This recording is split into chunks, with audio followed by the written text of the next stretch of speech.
uJesu Kristu inkosi. Ngiyabingelela la ekhaya kaKhoza, mama nobaba.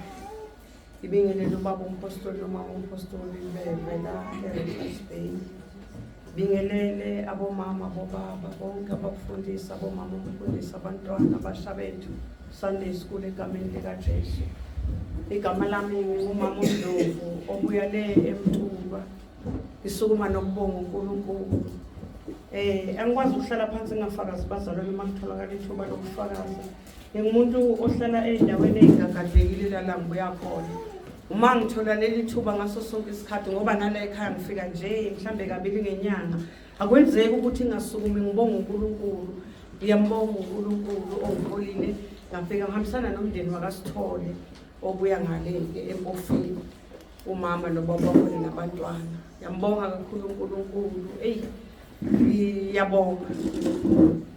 Nanga isikhathi nje bekade ngise-Richards Bay, ngicela ukufika eRichards Bay ngosuku lwePhasika, ngesikhathi sePhasika. Ngiyambonga kakhulu uNkulunkulu. Ngifisa njalo ngiyalangazelela ukuthi ngazuthi ngaso sonke isikhathi makuthiwa kuyakhona nami ngingaba khona. Ngiyamnxusa, ngiyamcela uNkulunkulu angihole njalo ngoba uyazi angiziboni ngingasayi lapha. Anginalutho, angiphethe lutho kodwa ngiyamthemba uNkulunkulu. Ngisamnxusa nakalokho. Sibonge kakhulu kumama. Mama, ngiyabonga, angazi ngathini ngiyabonga. Umuntu nomuntu la ekhalezwe unale nkonzo yakhe. Umuntu nomuntu unenkonzo yakhe, inkonzweni zonke esinikezwa ubaba. Ezikamama ke nje ayanazi. Solo ukhuluma nami nje, solo ukhuluma nami, ukhuluma kimi uNkulunkulu ngomama umpostoli. Mama umpostoli ngeyi-26 zaka-April isimo engangibhekene naso ekhaya uNkulunkulu angibeke kulo. Sasithi leso simo kimi ngisihambe ngingumama Ndlovu eKZN. Sasithi mangisarende nginikele nje ngakho konke njengabantwana bakwa-Israyeli. Isithe sasibusa phezu kwabo ngalesi sikhathi kuzazo kuzozalwa lo mfana lo owabophela izikhuni emsileni yezimpungushe, bani uSamsoni.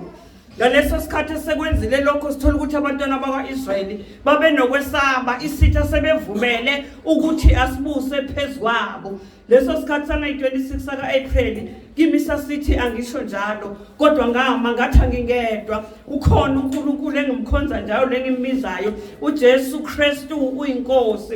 Uyoba inkosi lo Jesu Kristu kuyoze kuphele izinsuku zami uNkulunkulu angibekele zona. Yabona mama, inkonzo yangalelo lesine lesi sikhathi uthi masime ngobufakazi, asidonse ubufakazi. uDavide wadonsa ubufakazi bebhele nengonyama. Woyeseqhubeka wathola amandla. Ebufakazini sithola amandla bathandekayo. Ngiyambonga kakhulu uNkulunkulu ngokulandelana kwazo. uNkulunkulu bekenzele mina kulela hlalele ngihleli kulo. Ukhona uNkulunkulu, ngiyambonga. Kunale nkonzo yange-16 June 2023. Leyo nkonzo leyo kwakuyinkonzo yahlukile kuzo zonke inkonzo. Ubaba akhuluma ngumuntu okholwayo ngayedwa, ngabe umama la ekhaya, ubaba ungumntwana. Uyakholwa wedwa la ekhaya. Yazi ngihlale ngitshobele kuleyo nkonzo. Ngihlale ngitshobele i-16, it was Friday 16 zakaJune 2023. Baba wathi mayekhuluma akubanga inkonzo eyayifana nalezinye inkonzo. Akazalwa zathi asigucele isikhuleke. Ngani ngoba uNkulunkulu wayephuthumisa lokho afuna ukukhuluma. Wakhuluma ubaba yazi yaphela inkonzo, uthi egcine naye angazeki ukuthi bekwenzakalani namhlanje. Wayengazi ubaba ukuthi kwenzakalani, kodwa uNkulunkulu wayazi ukuthi kwenzakalani ngalolo suku lolo. Ngiyambonga kakhulu uNkulunkulu. Ekhalizwe ngisentabeni endlu kaJehova khona la ekhaya. uNkulunkulu uzongidlalela ukuthi nami ngihambe ngiqhubeke ngaso sonke isikhathi. Ngethemba uNkulunkulu angizethembile mina. Ngiyabonga uJesu Kristu wenkosi.